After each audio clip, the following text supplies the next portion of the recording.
سب تمہارا کرم ہے آقا کی بات اب تک بنی ہوئی ہے۔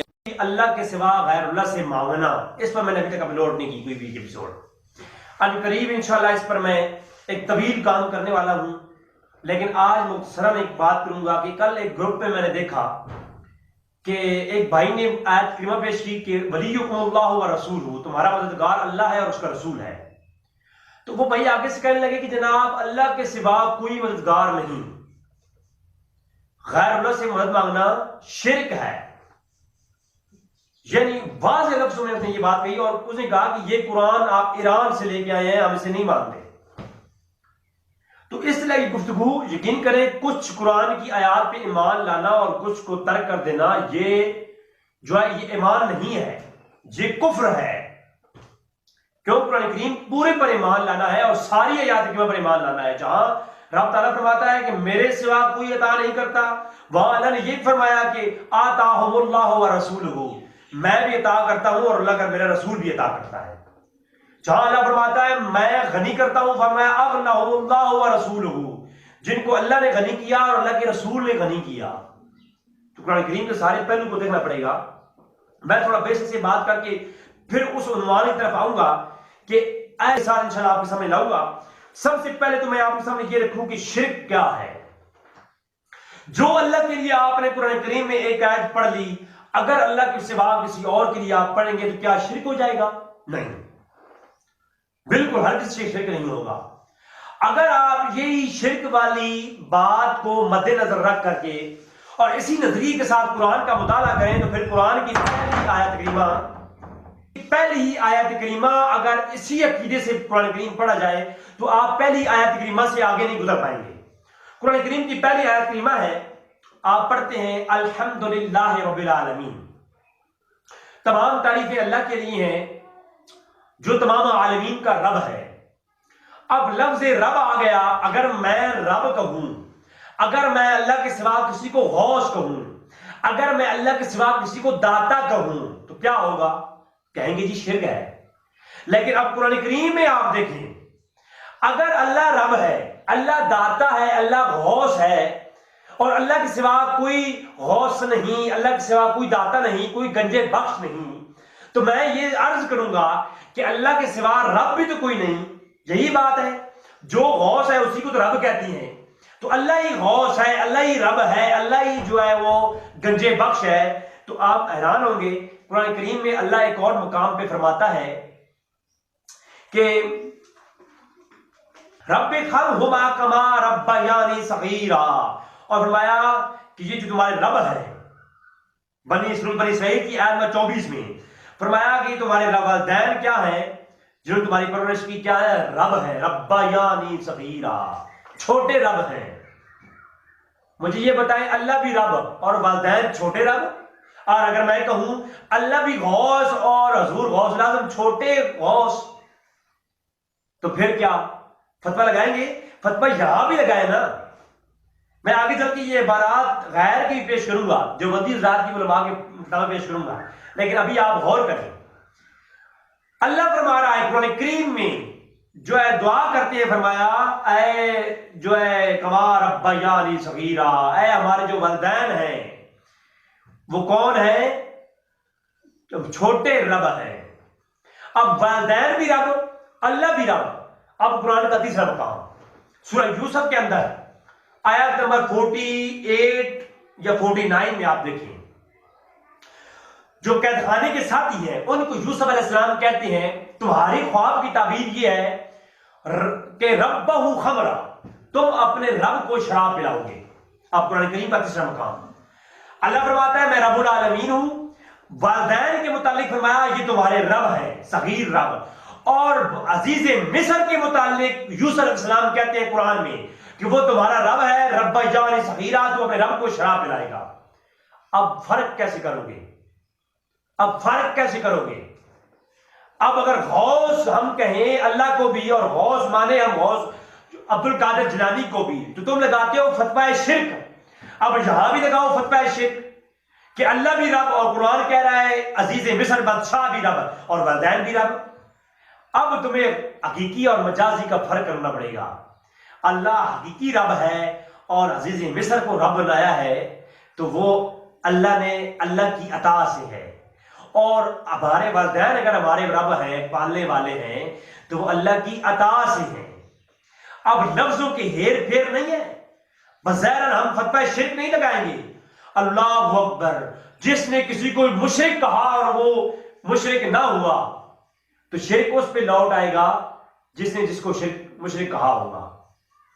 تو لہذا کسی کو مشرک نہ کہیں، ایسی کسی پہ فتوے نہ لگائیں، جو قرآن کریم کا اسلوب ہے اسے سمجھیں۔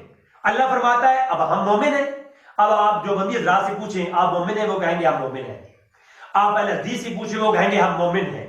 اللہ کو قرآن فرماتا ہے المؤمن المہیمن العزیز الجبار المتکبر۔ المؤمن، اللہ قرآن فرماتا ہے میں مومن ہوں۔ اب اللہ بھی مومن، دیوبندی بھی مومن اور بریلوی بھی مومن۔ بھائی شرک ہوا کہ نہیں ہوا؟ اللہ کی صفات تم اپنے میں داخل کرتے ہو؟ نہیں ہوا شرک، کیونکہ اللہ حقیقی مومن ہے، اللہ کے بندے مجازی مومن ہیں، مظہر خدا ہیں۔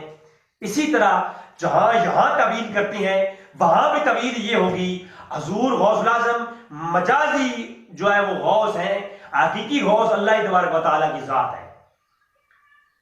صدیق، سب سے بڑا صدیق کون ہے؟ اللہ ہی سب سے بڑا صدیق ہے۔ ہم کہتے ہیں صدیق اکبر۔ بھائی اس میں تفضیل کا صیغہ ہے۔ آپ اعتراض کرتے ہیں کہ ابو حنیفہ امام اعظم کیوں کہتے ہو؟ بھائی اس میں تفضیل جس کو پتا ہے وہ کبھی اس پہ فتویٰ نہیں لگائے گا۔ کسی خاص طبقے میں کسی کی فضیلت بیان کرنے کے لیے اس میں تفضیل جو ہے وہ اس کو نمایاں کرنے کے لیے اس کا استعمال ہوتا ہے۔ تو اللہ فرماتا ہے المؤمن، میں مومن ہوں، تمام مسلمان ہی مومن ہیں۔ اب فتویٰ لگے گا؟ نہیں لگے گا۔ صدیق اکبر، اللہ سب سے بڑا صدیق ہے، لیکن ہم صدیق اکبر کہتے ہیں، اب فتویٰ نہیں ہے۔ اللہ سب سے بڑا سچا ہے، صدیق ہے، لیکن ہم یہ جو ہے صدیق اکبر کو صدیق اکبر کہتے ہیں، کیا شرک کرتے ہیں؟ نہیں۔ اس لیے یہ اس میں تفضیل ہے، اور خاص طبقے میں ہم کسی کی سچائی کی وجہ سے اس کا نام آپ نے یہ رکھا ہوا ہے۔ اب سب سے بڑا غنی کون ہے؟ اللہ کی ذات سب سے بڑی غنی ہے، لیکن ہم کہتے ہیں عثمان غنی۔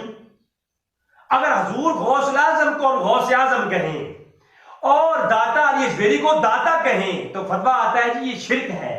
تو میں کہتا ہوں ذرا ادھر بھی نظر لگاؤ، عثمان غنی پر فتویٰ لگاؤ کہ یہ غنی نہیں کہنا چاہیے، کیونکہ سب سے بڑا غنی تو اللہ ہے۔ لہذا یہ ہمیں سوچ کر یہ تمام چیزیں کرنی چاہیے۔ اسی طرح اللہ فرماتا ہے ہوا مولا ہوا جبرائیل وَإِنْ هُوَ مولا ہوا جبرائیل وَصَالِحُ الْمُؤْمِنِينَ، جہاں اللہ فرماتا ہے اِيَّاكَ نَعْبُدُ وَإِيَّاكَ نَسْتَعِينُ، میں مجھ سے مدد مانگو، میں ہی تمہارا مددگار ہوں۔ وہاں اللہ یہ بھی فرماتا ہے فَإِنْ هُوَ مَوْلَاهُ، اور تمہارا مددگار میں ہوں، وَجِبْرَائِيلَ، اور جبرائیل تمہارے مددگار ہے۔ یہ جبرائیل، آپ ذرا غور کرنا، مجھے یہ بتائیں یہ جبرائیل اللہ ہے یا غیر اللہ ہے؟ بھائی غیر اللہ ہے نا۔ جب جبرائیل غیر اللہ ہے تو وہ تمہارے مددگار ہے کہ نہیں ہے؟ وَصَالِحُ الْمُؤْمِنِينَ، اور تمام ولی اللہ نیک لوگ بھی تمہارے مددگار ہیں۔ یہ سورۃ تحریم کی آیت نمبر 4 ہے۔ سورۃ تحریم کی آیت نمبر 4 میں فرمایا تمہارا مددگار اللہ بھی ہے، جبرائیل بھی ہے، اور تمام نیک لوگ بھی ہیں۔ اب مجھے ایمان سے بتائیں، نیک لوگوں میں حضرت علی آتے ہیں یا نہیں آتے؟ نیک لوگوں میں مولا علی جو ہے آتے ہیں یا نہیں آتے؟ نیک لوگوں میں تمام صحابہ کرام ابو بکر صدیق عمر فاروق آتے ہیں یا نہیں آتے؟ اور نیک لوگوں میں داتا علی اجمیری آتے ہیں یا نہیں آتے؟ اگر آتے ہیں تو پھر وہ مددگار ہیں، اللہ فرما رہا ہے۔ اچھا کوئی یہ کہے جی کوئی مر جائے تو مرنے کے بعد وہ مدد نہیں کرتا، اگر داتا زندہ تھے تو وہ مدد کر سکتے تھے، اب وہ مر گئے تو نہیں مدد کرتے۔ تو میں یہ کہتا ہوں اس آیت پر مزید غور کرو۔ فَإِنْ هُوَ مَوْلَاهُ وَجِبْرَائِيلَ، اور جبرائیل بھی تمہارا مددگار ہے۔ مجھے بتاؤ جبرائیل آج زندہ ہے؟ جی زندہ ہے۔ تو یا جبرائیل المدد، یہ آج کہنا جائز ہے؟ وہ کہیں گے جائز ہے۔ بھائی جبرائیل تو زندہ ہے نا، اگر جبرائیل زندہ ہے یا موجود نہیں ہے تو جبرائیل ہمارے مددگار کیسے ہو گئے؟ تو اس کا مطلب ہے جبرائیل غیب میں ہے، اور غیب میں آواز دینا یا جبرائیل المدد یہ جائز ہے قرآن کی روح سے۔ تو اگر غیب میں جبرائیل سامنے نہیں، ان کو جو ہے وہ آواز دینا جائز ہے، تو اولیاء کی صالحین کی روحیں بھی غیب میں موجود ہیں، ان کا وجود ہے، ان کو جو ہے وہ آواز دینا یا غوث الاعظم مدد کہنا جائز ہے۔ وگرنہ آپ شرک کا فتویٰ لگائیں گے تو جبرائیل پہ بھی لگائیں گے۔ تو قرآن کریم کی آیات کریمہ کو غور کرنا یہ ہم پر لازم ہے، اس پر کافی طویل گفتگو ہو سکتی ہے۔ قرآن کریم میں جا بجا اللہ نے فرمایا وَآتَاهُمُ اللَّهُ وَرَسُولُ، تمہیں عطا کرتا ہے اللہ اس کا رسول، وَوَلِيُّكُمُ اللَّهُ وَرَسُولُ، تمہارا مددگار اللہ بھی ہے اس کا رسول بھی۔ اور ایک اور مقام پہ فرمایا کہ جو ہے یہ جو میں نے آپ کے سامنے پیش کی سو تعلیم میں فَإِنْهُ مَوْلَاهُ وَجِبْرَائِيلَ وَصَالِحُ الْمُؤْمِنِينَ، اس کے علاوہ دیگر کئی آیات کریمہ ہیں جن میں اللہ نے فرمایا میں تمہارا مددگار، یہ فرشتے تمہارا مددگار ہے۔ اب آتے ہیں اس طرف، ہماری گفتگو شرک کے متعلق کمپلیٹ ہو چکی، اور اس متعلق بھی کمپلیٹ ہو گئی کہ اگر ہم اس طرح ایک آیت کریمہ پڑھ کر کے شرک کا فتویٰ لگائیں گے تو باقی آیت کریمہ میں اور بھی بہت کچھ موجود ہے۔ اللہ کی اپنی صفات کئی ایسی ہیں جو اللہ نے اپنے انبیاء کے متعلق ارشاد فرمائی ہیں۔ اب آتے ہیں اس پر کہ دیوبندی حضرات اور بریلوی حضرات آپس میں لڑتے ہیں، حالانکہ دیوبندیوں کی کتابوں میں وہی عقیدہ ہے جو بریلویوں کی کتابوں میں ہے۔ یہ آپ کے سامنے جاؤ